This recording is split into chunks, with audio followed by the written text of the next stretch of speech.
Evolución de la sociedad. Desde la historia hasta la edad contemporánea, la forma en la que se organizan los humanos ha pasado por varias fases diferenciadoras.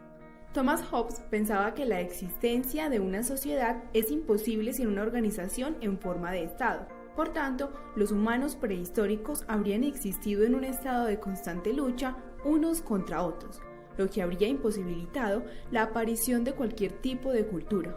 Las primeras sociedades, por tanto, se habrían creado mediante un contrato social para evitar la lucha por los recursos y poder actuar de forma cooperativa. En este año, Rousseau creía en la teoría del contrato social como el origen de las sociedades. Sin embargo, pensaba que en su estado natural los hombres buscarían un beneficio propio sin dañar a otros, y que para convivir en sociedad tendrían que sacrificarse por el bien común. En el siglo XIX, en cuanto a la organización de las sociedades primitivas, Henry Maine pensaba que estarían formadas por grupos patriarcales, es decir, por familias con un hombre poderoso a la cabeza que protegería a las mujeres y a los niños. Su contribución más importante fue su sugerencia de que el parentesco es el principio básico de la organización de la sociedad primitiva. En este año, Sigmund Freud pensaba que los grupos sociales primitivos se parecerían a los de los gorilas. Por lo tanto, habría un macho alfa, que tendría un harén de mujeres a su disposición, a las que protegería y aportaría comida, y el resto de los machos tendría que competir para poder reproducirse. Engels, aproximadamente en ese año, creía que la unidad fundamental de las sociedades primitivas era el clan. Los humanos prehistóricos se organizarían en tribus a las que darían prioridad absoluta.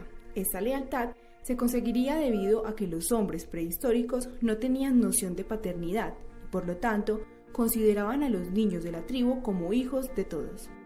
Entre 5 y 7 millones de años atrás, las primeras grandes sociedades como Mesopotamia, Grecia o el Imperio Romano estaban basadas en una gran división del trabajo, mientras que los peldaños más bajos de la sociedad, como los esclavos y los campesinos, se dedicaban al trabajo físico y a la producción de alimentos y recursos. Las clases gobernantes podían dedicarse al arte, la guerra y la filosofía. En la Edad Media, tras la caída del Imperio Romano de Occidente, el continente europeo se sumió en 10 siglos marcados por la pobreza, las hambrunas, la incultura y la falta de desarrollo. En la Edad Media, el 90% de la población vivía en el campo, centro de toda actividad y vida diaria para los habitantes de aquella época. En los primeros siglos medievales, los campesinos se organizaban en torno a unas tierras propias y otras comunes, como bosques, que compartían con sus vecinos en grupos reducidos, imponían sus leyes y justicia, organizaban las cosechas y los recursos que de ellas obtenían. Desde el siglo IX hasta el siglo XV, las sociedades que desarrollaron estaban muy jerarquizadas y se basaban en un sistema feudal que consistía en un pacto entre los bajos estamentos de la sociedad con la nobleza, que tenía que protegerles de peligros a cambio de un tributo. El sistema feudal, que en principio era de carácter militar, terminó siendo un sistema en el que era el señor quien impartía justicia, lideraba militarmente, llevaba la administración de su feudo y cobraba tributos a los vasallos, que terminaron cultivando sus campos y pagando a cambio de protección. Desde el siglo XV hasta el siglo XVIII, más llamado como el siglo de las luces, las sociedades estaban basadas en la idea del positivismo, es decir, la creencia de que los seres humanos siempre van avanzando. Por lo tanto, el futuro se veía con optimismo, algo ayudado por la gran explosión del conocimiento científico y técnico de la época. En esta época empezó a ganar verdadero poder la clase burguesa, es decir, aquellas personas que no habían nacido nobles, pero que se habían enriquecido gracias a sus actividades comerciales. En la Revolución Industrial, debido a la aparición de las máquinas, el trabajo manual se volvió menos pesado y el poder social pasó a recaer en aquellos que tenían más medios de producción, en lugar de tierras. En esta época apareció una nueva clase social, el proletariado, que eran personas que tenían que intercambiar trabajo diario a cambio de un sueldo por parte de los industriales.